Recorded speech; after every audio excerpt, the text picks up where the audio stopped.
কুম্ভ মেলায় ভিআইপিদের জন্য যে জায়গা ছিল সেখানে দেখা যাচ্ছে সম্পূর্ণ ফাঁকা, এবং সাধারণ মানুষের জন্য দেখা গেল আপনারা তো প্রথমতই বলি ঘটনাটা অত্যন্ত দুঃখজনক, কিন্তু আপনারা দেখেছেন যে এতদিন ধরে কুম্ভ চলছে এবং মহাকুম্ভ 144 বছরে একবার আসে, সবই ঠিক আছে।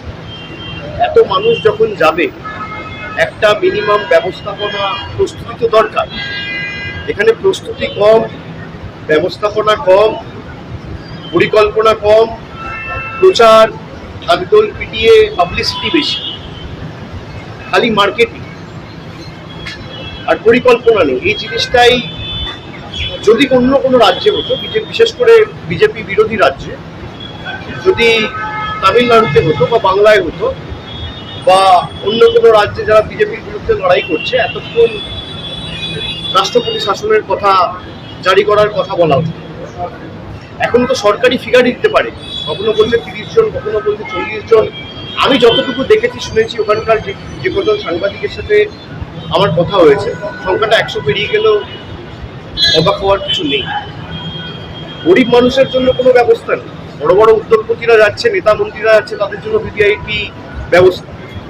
দুঃখের তো, সবার সে অধিকার রয়েছে।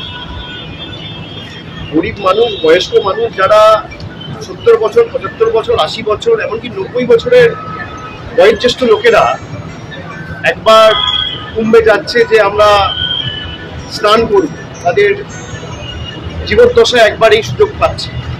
তাদের জন্য কোনো ব্যবস্থা নেই।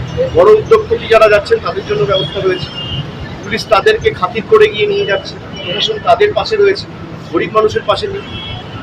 এবং প্রচার বেশি আর প্রস্তুতি কম হলে যা হয়, দুর্ভাগ্যজনক, বেদনাদায়ক।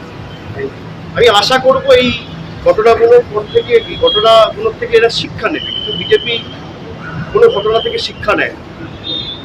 এরা ভাবে যে আমরা দেশটাকে কিনে রেখেছি, আর সংবাদ মাধ্যম তো এদের হাতে, যা বলবো তাই চলবে। মানুষ দেখেছে যে নেতা মন্ত্রী যখন যাচ্ছে সব খালি করে দেওয়া হচ্ছে, রাস্তা ফাঁকা করে দেওয়া হচ্ছে, এমনকি সংগমের একদম সামনে অব্দি গাড়ি নিয়ে যাওয়ার ব্যবস্থা পর্যন্ত রয়েছে। এগুলো কোনদিন অ্যালাউ করা উচিত না। আমরাও তো এখানে গঙ্গাসাগর করেছি, আমাদের রাজ্য সরকারও তো করেছে, তাই নেই করে 14 বছর সরকার ক্ষমতায়। এরকম ঘটনা যদি বাংলায় ঘটতো, ঈশ্বর সর্বশক্তিমান না করে কোনোদিন ঘটুন, যদি ঘটতো তাহলে এতক্ষণ তো রাষ্ট্রপতি শাসন জারি করার কথা বলতো। আমার বলার কিছু নেই, মানুষ দেখছে। দিল্লি মসনাদে কি আবার কেজরিওয়াল বলেছিলাম, দেখা যাক। দেখুন, আমি তো দিল্লির ভোটার নই। আমরা চাই খালি দিল্লি বলে নয়, যেখানে বিজেপির বিরুদ্ধে যারা সর্বশক্তি প্রয়োগ করে লড়াই করছে তারা জিতুক, তারা শক্তিশালী হোক।